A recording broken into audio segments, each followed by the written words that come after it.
To read or not to read? That isn't the question, because you should definitely read. But if you need a little help with Shakespeare, you've come to the right place. Welcome to Piper's Paraphrases. I'm Professor Pipes, and today I'm here to discuss Act 3 of Hamlet. So grab your popcorn because we're heading to a play within a play.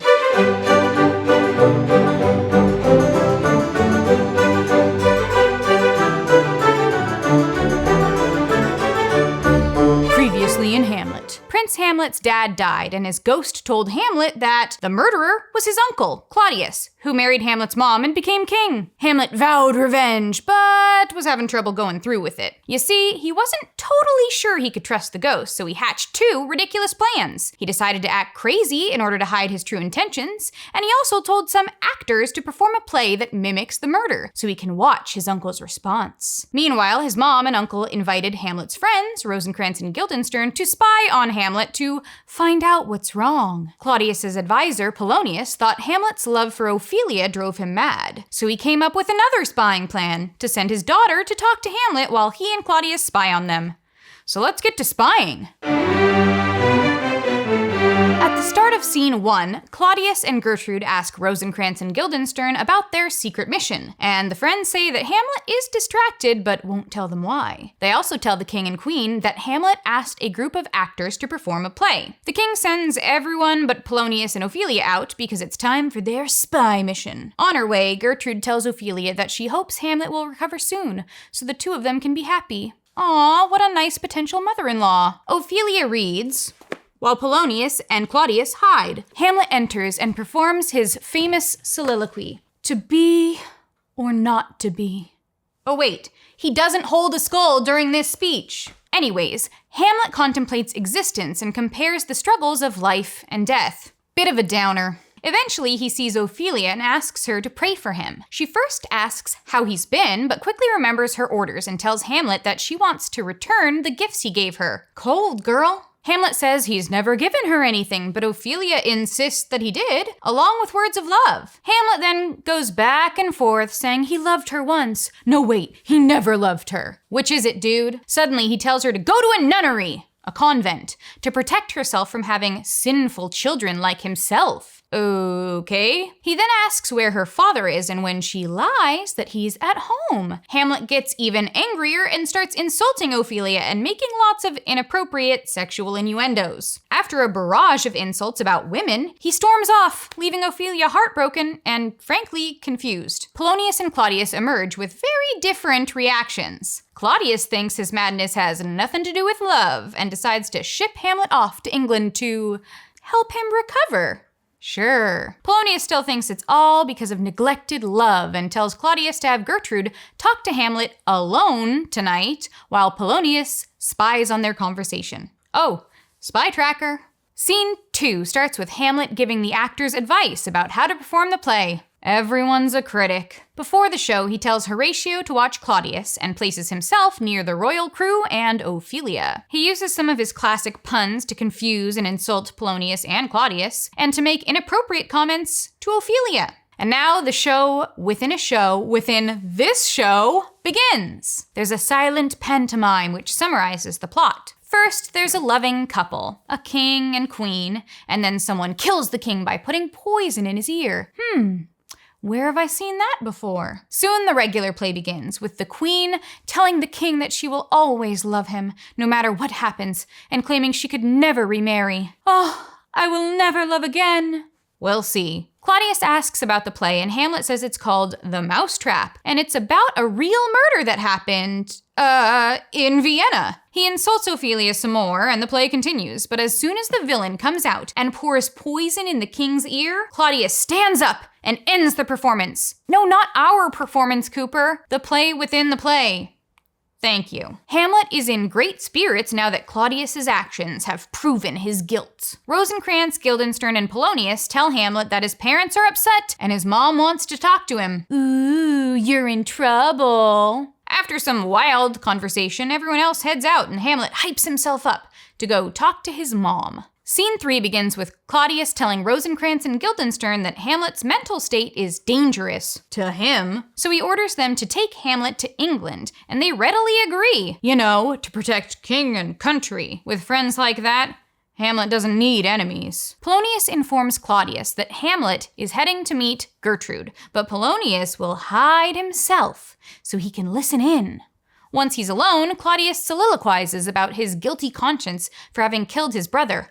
Aha! I knew he did it! He wants to pray, but his guilt won't let him. Even though he can't repent, he kneels and decides to try. Just then, Hamlet enters and realizes he has the perfect opportunity to kill Claudius. However, he decides that he can't do it while Claudius is praying for forgiveness since he would go to heaven. Hamlet wants to wait until Claudius is sinning again, which shouldn't take long, so he goes to see Gertrude. Just after Hamlet leaves, Claudius states that his prayers didn't work. Aww, bummer. Scene 4 happens in Gertrude's private room. Polonius tells Gertrude to be strict with Hamlet and then hides behind a tapestry to listen in. Once Hamlet arrives, both Gertrude and he accuse each other of offending Hamlet's father, though they clearly are referring to two different men. Awkward. After some angry back and forth, Gertrude starts to leave, but Hamlet stops her and says she can't leave until she takes a good look at her true self in the mirror. Terrified, she calls for help. Behind the curtain, Polonius also calls for help. Ruh-roh.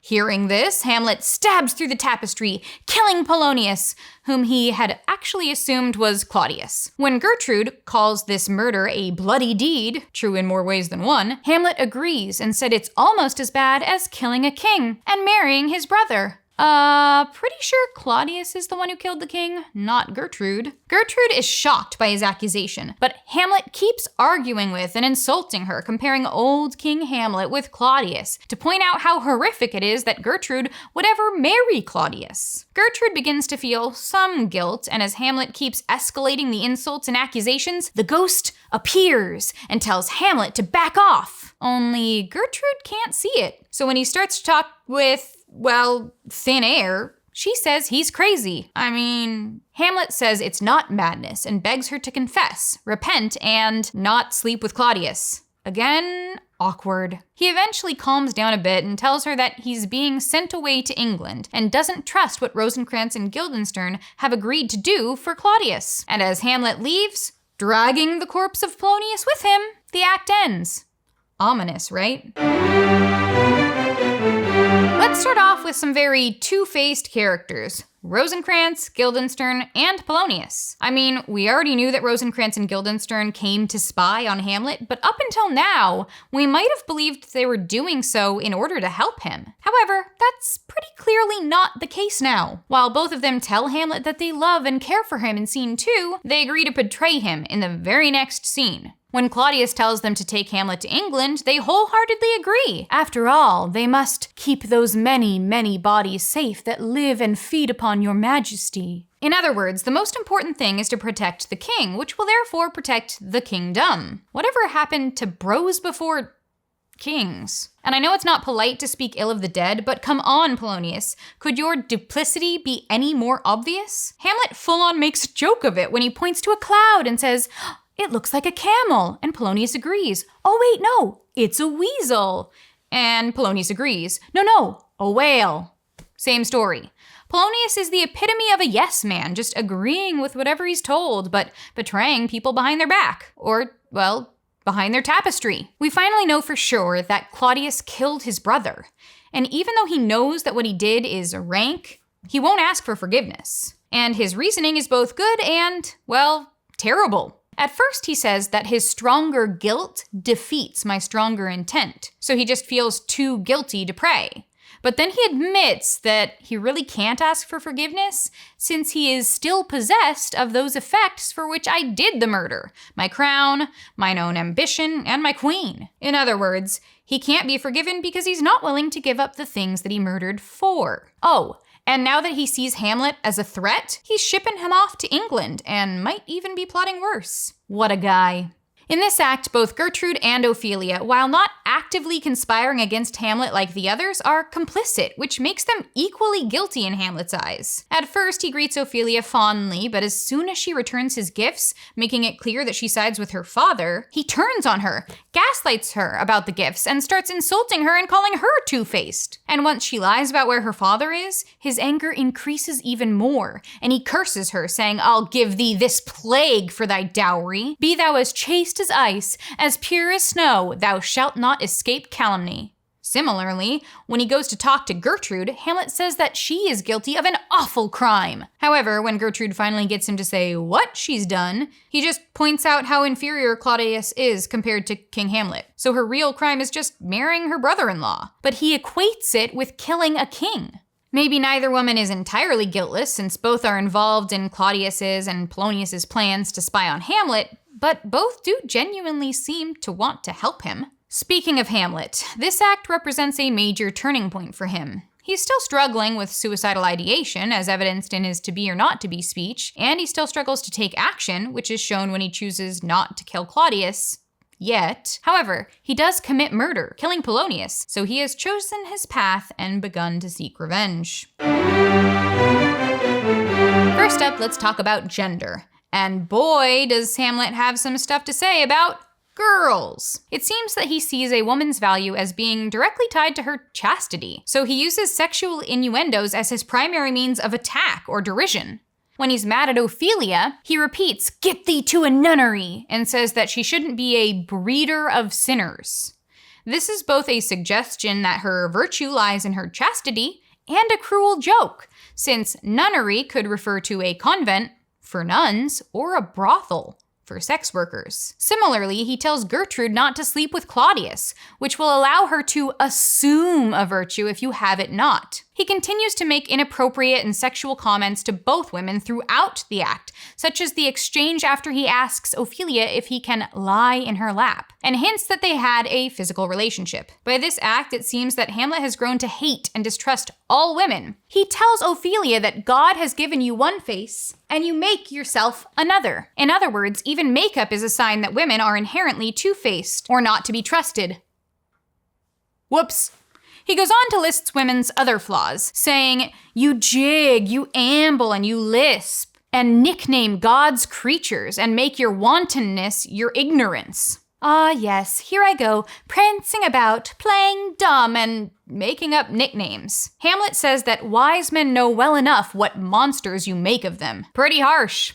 However, it doesn't seem like we're supposed to fully believe Hamlet's assertions about women. For one thing, he describes all these flaws to Ophelia, who doesn't really resemble this picture of an evil woman. Then there's the fact that Hamlet's obsession with Gertrude's chastity is sometimes believed to be Oedipal, meaning there's a sexual tension between them. Yikes. To any audience, Renaissance or contemporary, that idea would elicit disgust, so maybe Hamlet isn't an authority on women. Next up, let's discuss madness or mental health. By the end of this act, we really should be asking ourselves if Hamlet is a reliable protagonist. In scene 2, he demonstrates some questionable behavior. After seeing Claudius's reaction to the play within a play, Hamlet appears to be in an almost manic state, wild with excitement. He talks to Rosencrantz and Guildenstern about a flute, repeatedly asking them to play it. However, as is often the case, his wild behavior serves a purpose, since he uses playing the flute as a metaphor for how his friends have been playing him. So maybe he really is mentally sound. However, earlier in the same scene, he says to Ophelia that his father died within these 2 hours. When Ophelia says that it's been 4 months, he replies, "So long? Nay." So was it hyperbole? Or is he really losing touch with reality? And then of course we have the ghost. In scene 4, he sees and talks to the ghost of his father, but his mother can't see or hear it. This could be symbolic of her extreme guilt or her total innocence, but it could also mean that Hamlet is experiencing hallucinations. However, he certainly believes he's mentally sound and in control, telling his mother, "I essentially am not in madness, but mad in craft." It's really left up for us to decide whether he is mad or just playing the part, which is a perfect transition to performance. In this act, we have a pantomime play within a play within a play, which creates a sense of distance between us, the audience, and the performance. This distance has several effects, so I'll mention a couple. For one, it makes us see the action more in the way that Hamlet sees it, since he has provided lines for the characters to say. For another, it pulls us out of the action, so we can reflect more upon the role that performance has taken in the drama and in our interpretation of it. Ironically, performance is also what makes the actual characters most themselves, since Claudius has an authentic reaction to seeing an actor perform the murder that he himself committed. So it turns out the mousetrap, as Hamlet calls it, has allowed us to catch the rat. Next up, we should talk about death and the human condition. To be or not to be, that is the question. This is one of Shakespeare's most famous lines, as well as one of his most debated soliloquies. What we can all agree upon is that this speech discusses the human condition, particularly our shared experiences of struggle, morality, fear, and death. The first line offers up two clear options: to exist or not to exist. Therefore, some interpret much of this speech as evidence of Hamlet's suicidal ideation, and for good reason. For example, when he compares death to sleep, he speaks favorably of it, saying, "We end the heartache and the 1,000 natural shocks that flesh is heir to. 'Tis a consummation devoutly to be wished." He also asks why anyone would want to bear the burdens of life when he himself might his quietus make with a bare bodkin or knife. All of this, along with his previous talk of suicide, would suggest that he is overwhelmed by his problems and is seriously considering whether he should continue to deal with his struggles or end them and his life. However, after asking to be or not to be, Hamlet goes on to wonder whether 'tis nobler in the mind to suffer the slings and arrows of outrageous fortune, or to take arms against a sea of troubles, and by opposing, end them. Considering that he is asking what is nobler, some people interpret much of the speech as contemplating his own moral dilemma about revenge. He might be asking if it's nobler or more virtuous to just live with his struggles, or to oppose them directly through revenge and murder, thus ending them. The soliloquy also discusses humanity's natural fear of death in general, whatever the cause. He muses, "In that sleep of death, what dreams may come must give us pause. In life, we know what we're dealing with, but no one returns from the undiscovered country of death, so we can't know what to expect. The fear of the unknown causes us to want to prolong our life, even though it prolongs our problems." And this leads right into the other themes in this act: the complexity of morality and the struggle between thought and action. Near the end of his soliloquy, he states that conscience does make cowards of us all, meaning that our consciousness or thoughtfulness about death, as well as our conscience or understanding of right and wrong, turns us into cowards, meaning we won't take action. He's dealing with a moral dilemma, whether to kill his uncle or not. So perhaps he fears what might come after death, the possibility of hell. Again, he's stuck wondering which is nobler, to live with his problems and therefore deny his father's wishes, or to murder another person. He ends the speech by saying that the native hue of resolution is sicklied o'er with the pale cast of thought, and enterprises of great pith and moment, with this regard, their currents turn awry and lose the name of action. In other words, constantly worrying about the right thing to do freezes people up, and their indecision means that they just never end up taking action, even if it's important. Hamlet deals with the complexity of morality even more in scene 3, when he's given the opportunity to kill Claudius. He chooses not to, since he believes that Claudius will go to heaven if he's killed while praying, whereas his father was unable to ask for forgiveness, and is therefore stuck in purgatory. He decides that it would be better to kill Claudius when he's in the midst of sinning. Hamlet's moral ideas prevent him from murdering Claudius, just as they prevented him from suicide back in the first act. So really we have to ask ourselves if he's using his religious beliefs as an excuse for inaction, or if he's struggling with a deeper problem than sending Claudius to heaven. Killing someone at all. He may still be wondering if it is the noble choice. However, once he kills Polonius, the choice is made. As you reflect upon Act 3 and get ready to continue the play, consider the following questions. First, Act 3 in a Shakespearean play tends to contain a turning point, often a decision that determines the ending. It's like the point of no return. What is the turning point of Hamlet? What scene or event determines that this play can only have a tragic ending, and why? Second, examine the scene where Claudius tries to pray. In what ways are his morals and character similar to Hamlet? And what ways are they different? Third, at this point, do you think that Hamlet's madness is genuine or fake? What evidence do you have to support your interpretation? Fourth, why do you think Shakespeare chose to include the play within the play? What's the effect of this framing choice?